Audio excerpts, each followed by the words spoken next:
Buenas tardes, queridos hermanos. Grandes bendiciones sean derramadas para cada uno de ustedes. Ministerios Príncipe de Paz os da la bienvenida. Continuando con la enseñanza del libro de Efesios, hoy con el capítulo 6, versículos del 5 al 9. El tema de la enseñanza es el cambio del señorío. La palabra de Dios dice así, Efesios 6, versículos del 5 al 9. Siervos, obedeced a los que son vuestros amos en la tierra con temor y temblor, con sinceridad de corazón como a Cristo, no sirviendo solo cuando se os esté mirando, como los que quieren quedar bien con los hombres, sino como siervos de Cristo, haciendo la voluntad de Dios con ánimo. Servid de buena voluntad como el Señor, no como los hombres, sabiendo que Él es más bien que haga cada uno eso recibirá de parte del Señor, sea siervo o libre. Y vosotros, amos, haced con ellos lo mismo, dejando las amenazas, porque sabéis que el mismo Señor de ellos y vuestro está en los cielos, y que no hay distinción de personas delante de Él. Por favor, preste mucha atención. De los versículos del 5 al 9, la idea principal es la siguiente. Pablo da instrucciones a los esclavos, a los amos, exhortándolos a glorificar a Cristo con actitudes adecuadas, ética de trabajo y una profunda conciencia en el señorío de Cristo.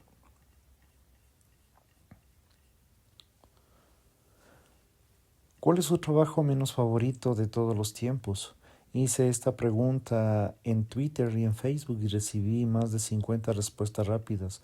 Uno de mis amigos y compañeros solía desechar animales muertos del veterinario.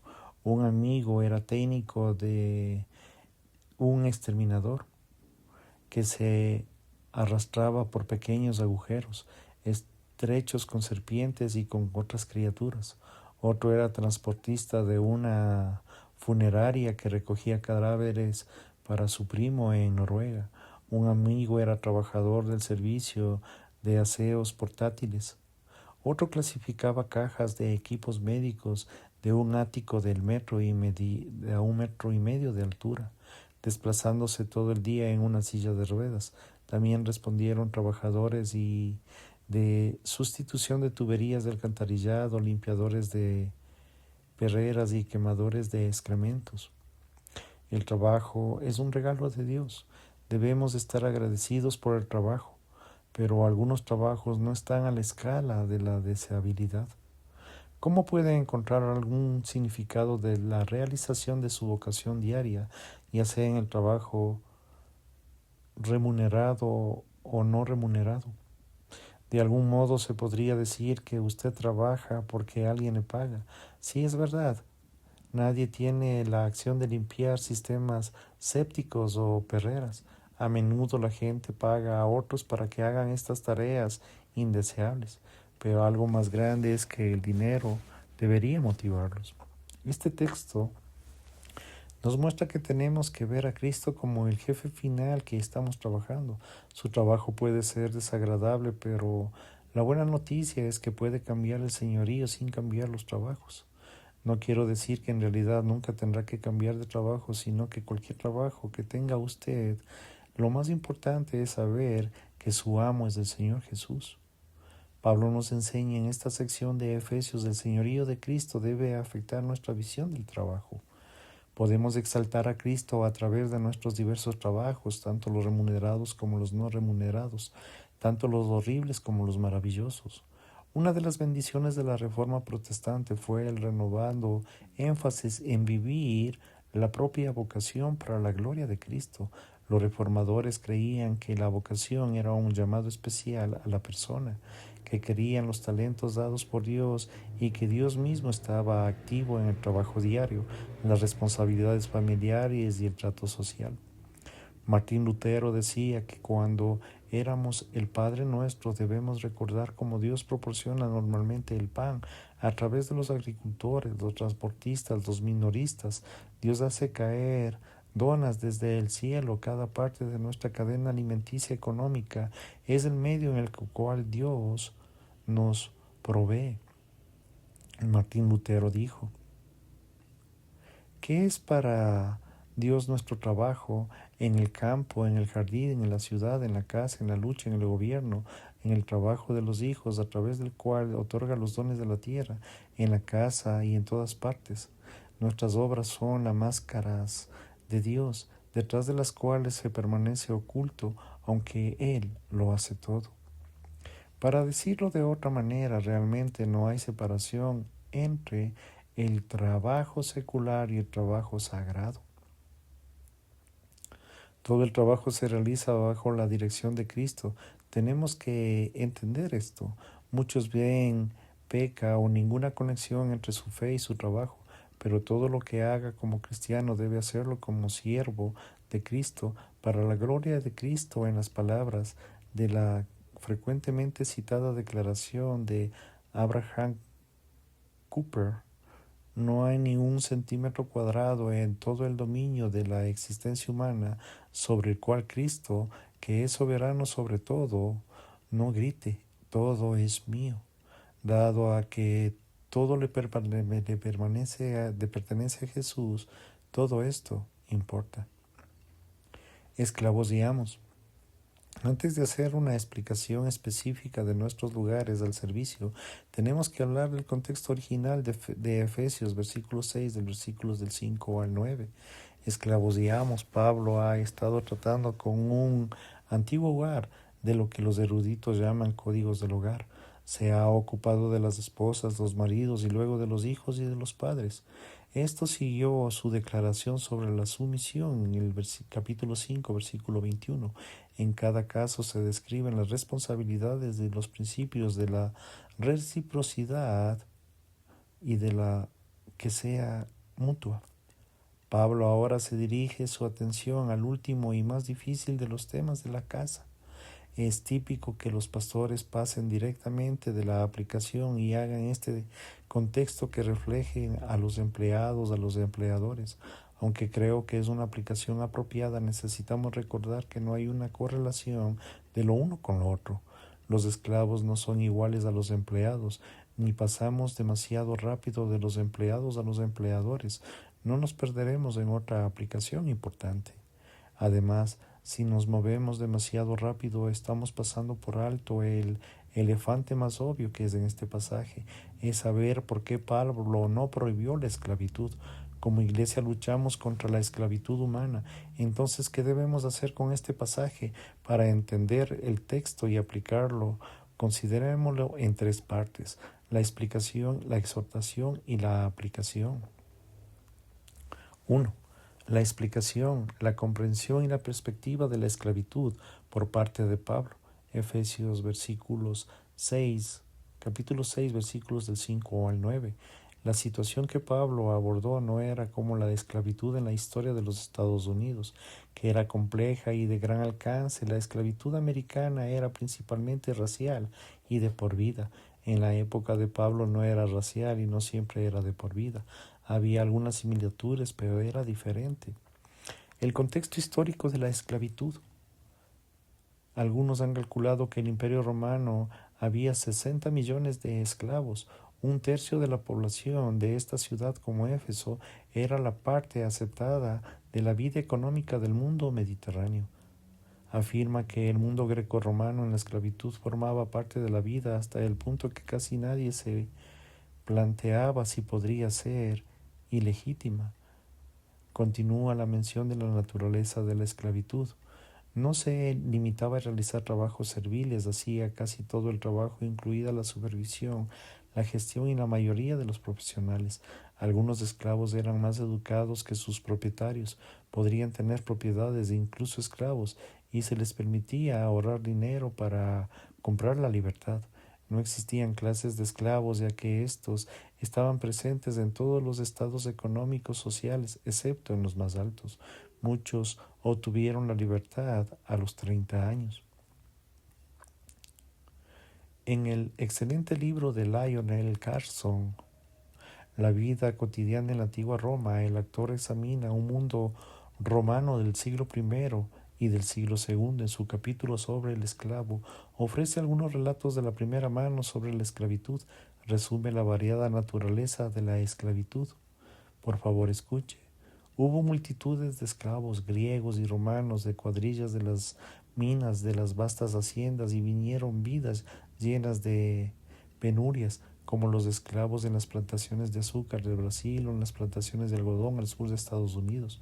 Pero en la época del Imperio Romano también hubo muchos y muchísimos que pudieron escapar de la esclavitud y subir los peldaños de la escala social, en algunos casos hasta la cima. Considere la movilidad ascendente de los esclavos en esta ilustración. Yo no era más grande que este candelabro que aquí y salí de Asia Menor. Durante 14 años fui un niño mimado de la mano que ama también a los dioses estaba a mi lado.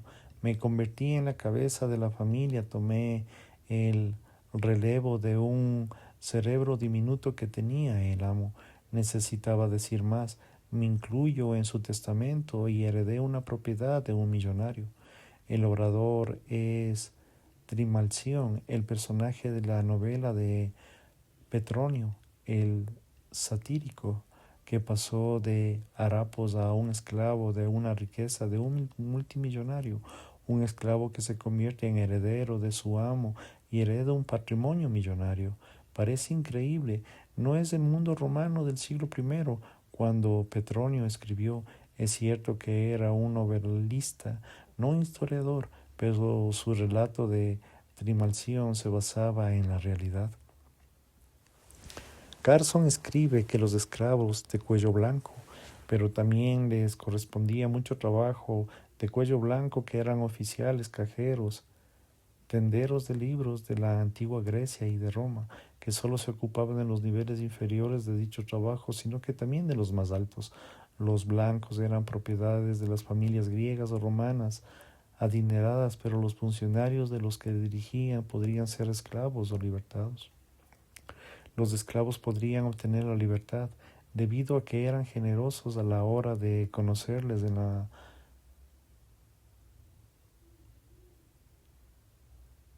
manumisión, sobre todo en los esclavos que trabajaban en sus oficinas y hogares. El trabajo de esclavo de cuello blanco podría estar basado, según la obtenerla finalmente. Además, la manumisión entre los romanos traía consigo un precioso regalo, la ciudadanía. Carson continúa mencionando a Félix. Él arrojó a Pablo a la cárcel, el hermano de Payas, que fue Félix quien sanó una notoriedad de imprescindible, pero haber mencionado a Pablo en la cárcel había pasado de la esclavitud a la gobernatura de Judea. Añade que el padre del famoso poeta Horacio había sido esclavo de la administración pública, consiguió su libertad, compró una granja y acabó trasladándose para que su hijo pudiera recibir una gran educación. Y las mujeres. Carson escribe, había numerosas mujeres esclavas en cualquier casa grande y servían como criadas, peluqueras, masajistas, costureras, enfermeras y similares. Muchos obtuvieron la manumisión, pero la moralidad ascendente estaba abierta para aquellas a través de sus maridos. Este pequeño recorrido histórico muestra que la esclavitud en el mundo romano no era como la historia más reciente. Sin embargo, la pregunta sigue siendo, ¿cómo se convertiría en un esclavo? Se afirma que las personas se convertían en esclavos por varias vías: nacimiento, venta, abandono o por parte de los padres, cautiverio de guerra, incapacidad por pagar deudas e intentos voluntarios de mejorar su propia condición. La raza no era un factor. La esclavitud en Estados Unidos era principalmente radial y ejecutada por personas que se consideraban justas, como se puede ver en la historia de la esclavitud romana. Aunque para nosotros los esclavos de la vida era dura y cruel, las circunstancias dependían de sus dueños. Así que las palabras de Pablo a los amos eran imperantes para cambiar la vida. ¿Por qué nos oponemos a la esclavitud? La primera vista del apóstol guarda silencio sobre la cuestión cultural. ¿Alaban a los escritores bíblicos la esclavitud? La respuesta es no. No en este pasaje ni en otros alimenta el abuso del poder, el maltrato a los seres humanos, todo lo contrario. Sin embargo, parece que hay un poco de silencio al respecto. ¿Por qué Pablo y otros escritores del Nuevo Testamento no pidieron la abolición? ¿Por qué no dicen nada más? Una respuesta es pragmática, a saber que los cristianos eran un principio, un grupo insignificante en el imperio, su religión en sí se volvería ilegal y carecerían de poder político. Además, al apartarse en silencio en las escrituras se vería a que muchos esclavos eran liberados constantemente con facilidad. Algunos afirman que en el año 81 al 49 a.C. se libertaron más de 500.000 esclavos romanos. Además, las condiciones estaban cambiando en Roma durante la época de Pablo. John Stott dice que los cambios humanitarios se habían introducido en el siglo I. Estas son algunas de las razones por las que Pablo no dedica más tiempo al tema aquí en Efesios. Está escribiendo para dar instrucciones sobre la relación y las responsabilidades domésticas dentro de una sociedad determinada. Su objetivo no era escribir un documento sobre el cambio de la esclavitud social. Dicho esto, en la Biblia se opone claramente al tipo de la esclavitud cruel que pensamos hoy en día. Me baso en algunas convicciones bíblicas obvias. En primer lugar, estamos llamando amor al prójimo, no al poseerlo. Lucas 10:27. Tomar a las personas en contra de su voluntad es vil, pecaminoso, contrario al gran mandamiento. En segundo lugar, debemos tratar a los demás como nos gustaría que nos traten a nosotros. Mateo 7:12. Esto excluye que seamos arrancados de nuestros hogares y transportados a algún lugar contra nuestra voluntad para que alguien se abuse de nosotros. La esclavitud es lo contrario de la regla de oro. En tercer lugar, ni la esclavitud ni los amos se ven nunca en forma positiva de la Biblia. Israel estuvo sometido en una horrible esclavitud en Egipto, pero Dios lo liberó. Luego Dios dijo a Israel las leyes escritas que instituían que no traten a los demás como habían sido tratados en Egipto. Ejemplo, Éxodo 21, versículo 16. En cuarto lugar, en una de las imágenes del Evangelio es la liberación de la esclavitud. Jesús vino a liberar a los cautivos espirituales. Ser un prisionero no se ve algo apropiado en el cristianismo. Es una fe que libera a los cautivos. Lucas 4:18. En quinto lugar, la enseñanza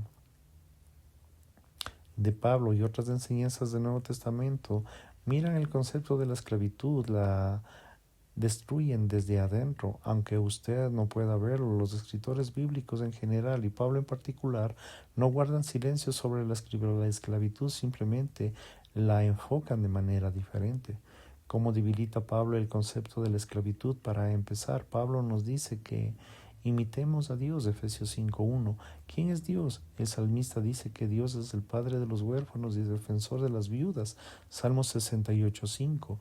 Es un Dios de justicia y de compasión, Salmo 146:9. Se opone en los opresores y cuida a los vulnerables, todo lo contrario a la esclavitud. Pablo también califica el tráfico de los seres humanos como un pecado vil. En el capítulo 1 de Timoteo, Pablo enumera los pecados particulares asociados a la abolición de los 10 mandamientos. El incumplimiento del octavo mandamiento, no robarás, está presentado cuando menciona a los secuestradores, esclavistas y traficantes de esclavos. Primera de Timoteo 1:10. Una palabra que no se encuentra en ninguna otra parte del griego bíblico. En este aspecto pecaminoso de robar, un ser humano también está prohibido en la aplicación y aplicar los 10 mandamientos, Éxodo 21:16. Pablo, al igual que el Antiguo Testamento, prohíbe explícitamente este acto particular de la esclavitud. Pablo habla de una actitud apropiada dentro de un estado social existente sin aprobarlo, como en Efesios 6, versículos del 5 al 9 y Primera de Timoteo del 1 al 10, prohíbe este acto de esclavizar a los unos a los otros mediante un secuestro o el comercio. Pablo también socava la esclavitud al enseñar la igualdad entre los grupos. Esta igualdad está clara en nuestro contexto y en otros grupos. En Filemón, Onésimo huyó de su amo y Filemón luego lo conoció. Providencialmente a Pablo se le convirtió en el cristianismo. Pablo insta a Filemón a que le reciba de nuevo a Onésimo, ya no como un esclavo, sino como un hermano amado. Filemón, versículo 16. Pablo estaba refiriendo la relación de una manera contractual. Me recuerda la línea de la Santa Noche. Rompe las cadenas porque el esclavo es nuestro hermano y su nombre cesará en toda opresión. En Cristo todos somos iguales. Además, Pablo dijo a los creyentes en Corinto que si podría obtener la libertad, lo hiciera en 1 Corintios 7:21. Reconoció los beneficios de la libertad, demostrando que no era partidario de la esclavitud. La práctica sobre la esclavitud por parte de Pablo, versículos del 5 al 9. Aquí en Efesios, Pablo planta las semillas de la esclavitud que empezó por la comunicación cristiana. Fue sutil pero poderoso. Pablo se centró en difundir el Evangelio en una sociedad que fue aprobada en la esclavitud y hacerlo plantó las semillas de la destrucción de la esclavitud. Se dice que el Evangelio comenzó inmediatamente, incluso del primer siglo, al socavar la institución y encendió de una mecha que finalmente condujo a una explosión que la destruyó. Se añade los versículos que siguen extremadamente sucesivos.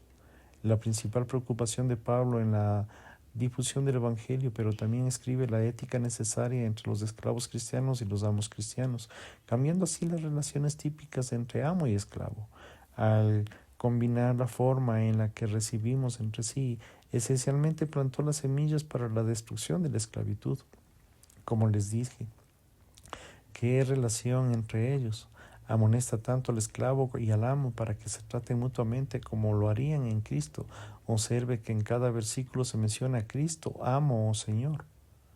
Por favor, escuche esto, que los amos deben tratar a sus esclavos de la misma manera. Es críptico, pero no deja de ser impactante.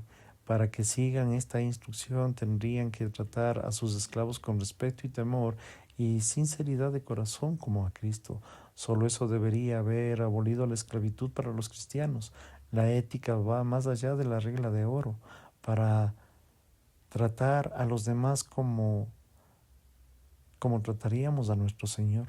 Pablo recuerda que tanto el esclavo como el amo que están bajo el señorío de Cristo y para él no hay acepción de personas. Versículo 9.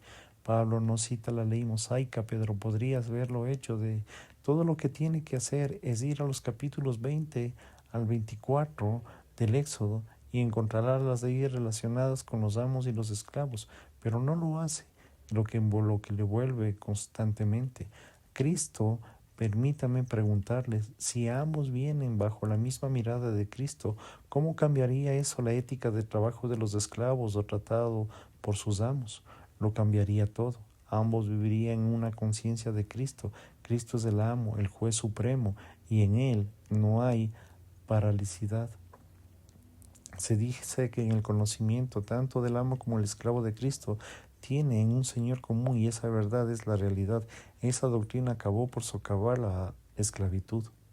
Pablo llama a los amos a mostrar justicia y reciprocidad hacia los esclavos. Esa idea no se encontraba en ninguna otra parte del código legal de la época de Pablo. Sin embargo, Pablo lo hace aquí en Efesios. Ustedes, amos, corresponden a esta actitud de sus esclavos, dejando de amenazarlos. Versículo 9.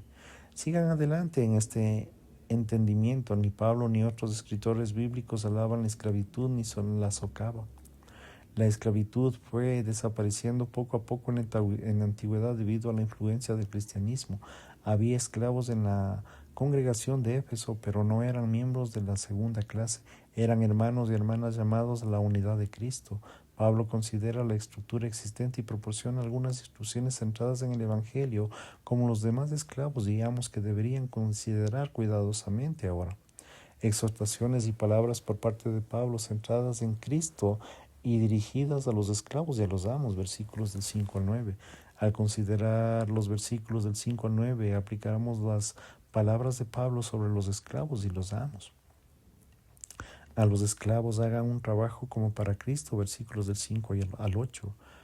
En cada uno de los 4 versículos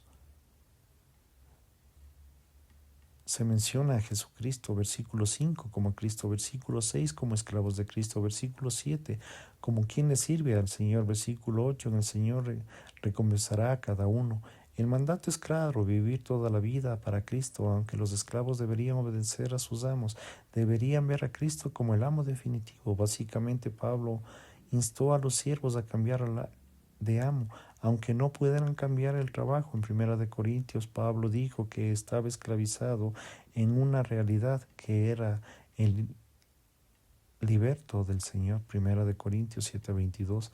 Al llamar a los esclavos a esta perspectiva centrada en Cristo, Pablo les dio una preocupación más alta que a servir a sus amos terrenales y los libertó de este mundo.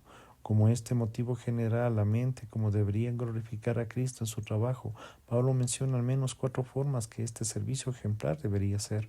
Glorificar a Cristo en el trabajo con respecto a Pablo. Pablo dice que deberíamos obedecer con respeto y temor, que probablemente conlleva a la misma idea del 5:21. Por reverencia a Cristo deberíamos trabajar con seriedad, reverencia, que se traten bien para glorificar a Cristo. Glorificar a Cristo en el trabajo de todo corazón, versículos 5b al 6. Observe el énfasis del corazón de los versículos con integridad de un corazón, haciendo todo con un corazón en la voluntad de Dios. Pablo exhortó a los siervos para no ser hipócritas, solo trabajando cuando el jefe estaba presente.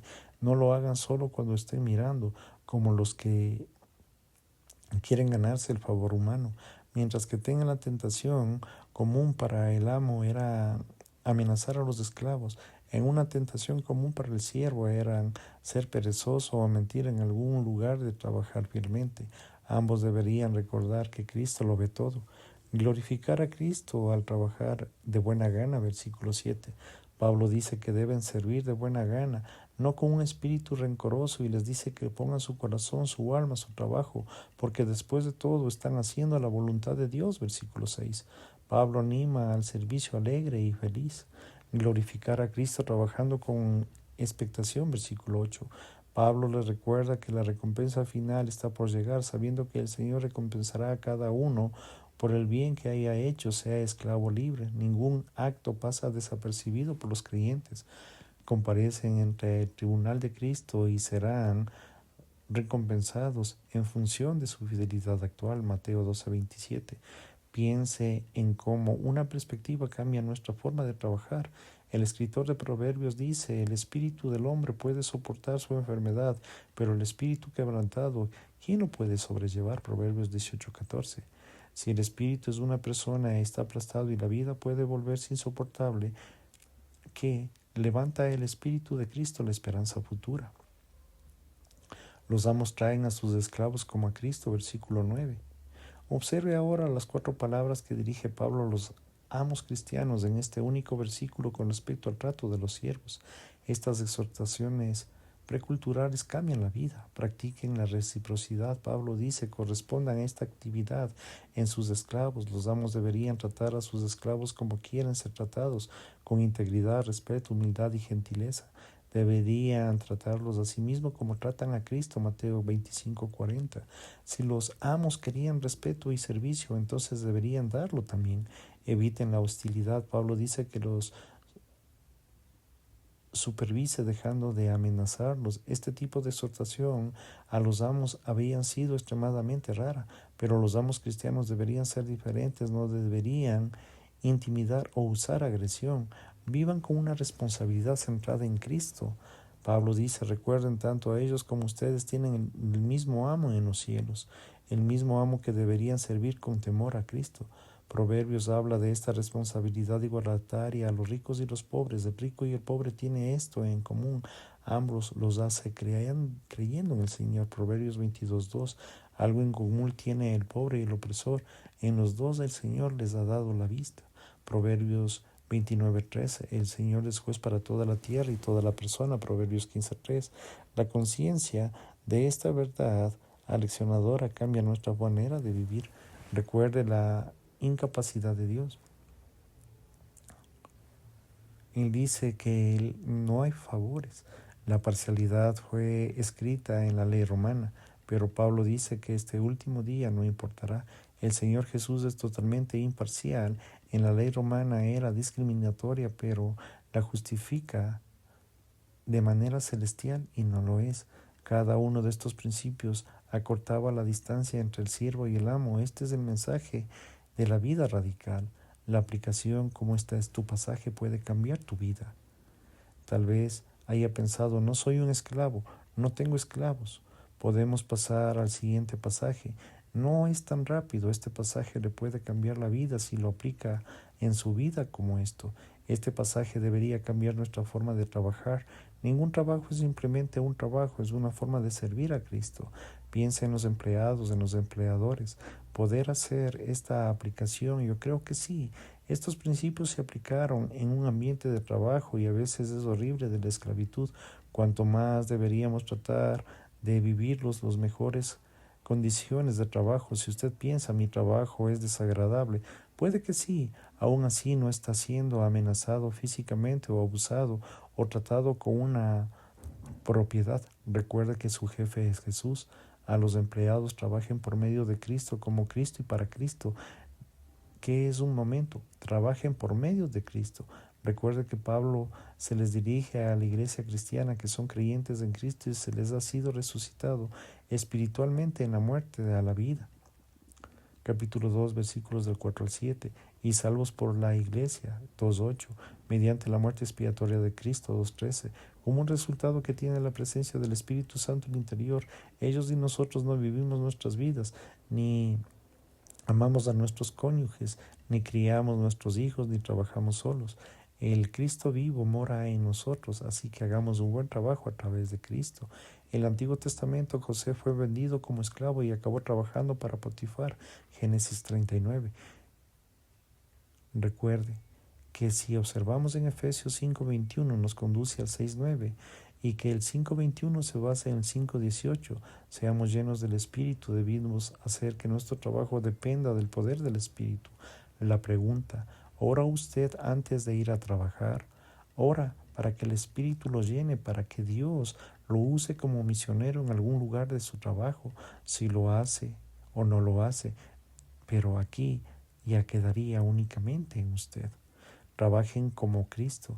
Jesús nos da el modelo, la ética de trabajo como siervo sufriente. Jesús se humilló y murió por los pecadores, tomó la naturaleza de siervo, Filipenses 2.7, dejó la gloria de salvar a los perdidos, Lucas 10:19-10. No vino a ser servido, sino vino a servir en la vida para todos. Marcos 10:45, como siervo de trabajador del Señor Jesús, fue un carpintero. Trabajó duro en la pequeña ciudad de Nazaret. Aquí está el Hijo de Dios, sin pecado, trabajando en un empleo hasta los 30 años de edad. Piensa en estas virtudes que Pablo acaba de mencionar. Jesús lo habría ejemplarizado. ¿Habría faltado Jesús el respeto a las personas mientras él trabajaba? No.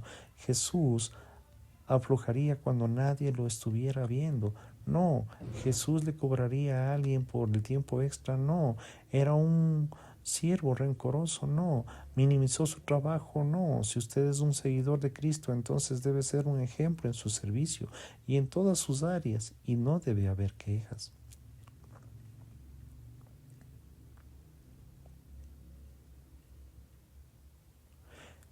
Este pasaje debería cambiar nuestra forma de relacionarnos con la gente. Nuestra cultura nos dice simultáneamente que hay una jerarquía de valores entre los individuos y lo que dice que encajamos en el sistema de valores. Este texto echa por tierra la idea, aunque hay diferentes roles descritos en diferencia en absoluto al valor de la persona. Esta jerarquía no existe en el cristianismo. Tenemos al mismo Señor y esperamos en el mismo juicio. Romanos 2, versículos del 6 al 11. Además, Santiago nos dice que mostrar parcialidad es incompatible con el Evangelio de Jesús. Santiago 2.1. Debemos relacionarnos con las personas de forma diferente como lo hace nuestra cultura. No es un trato preferente a una determinada clase o grupo étnico.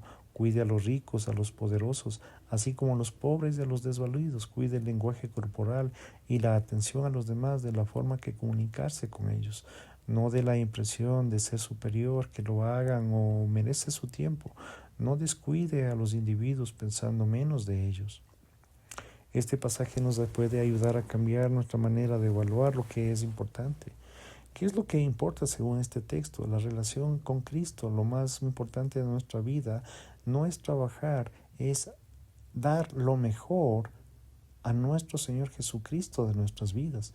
Y nuestro Señor Jesucristo dijo: ¿de qué sirve un hombre si gana al mundo entero y pierde su alma? Marcos 8:36. Si conoce a Cristo, entonces usted es rico. Por eso usted puede decir como Pablo, como no teniendo nada, aunque poseyéndolo todo, 2 Corintios 6:10. La persona que tiene a Jesús no tiene menos idea que Jesús, que los demás. Pertenece todo a Jesucristo, entonces lo tiene todo. Entonces lo que hace es lo que la vida importa. ¿Y qué es lo que en nuestra vida realmente importa? Es tener a nuestro Señor Jesucristo dentro de nosotros. Si no tiene a Cristo, entonces necesita recibir aquel que, siendo lo máximo maestro, se convirtió en máximo siervo, muriendo por nuestros pecados, por nosotros. Jesús vivió y vino a hacer en nosotros lo que nosotros no podríamos hacer por nosotros mismos. Él nos liberó de la esclavitud del pecado y nos llevó a una relación de amor con el Padre. Vino a darnos lo que no podíamos ganar, la vida espiritual. Vino a hacer de nosotros lo que no podíamos ser, dejar de ser esclavos y convertirnos en hijos. Él es el siervo obediente, el mejor maestro y Señor soberano. Miremosle a Él y vivamos una vida recta como a Él le agrada. Gracias, queridos hermanos, por su tiempo. Si el Señor lo permite, estaremos en una próxima enseñanza con ustedes. Bendiciones.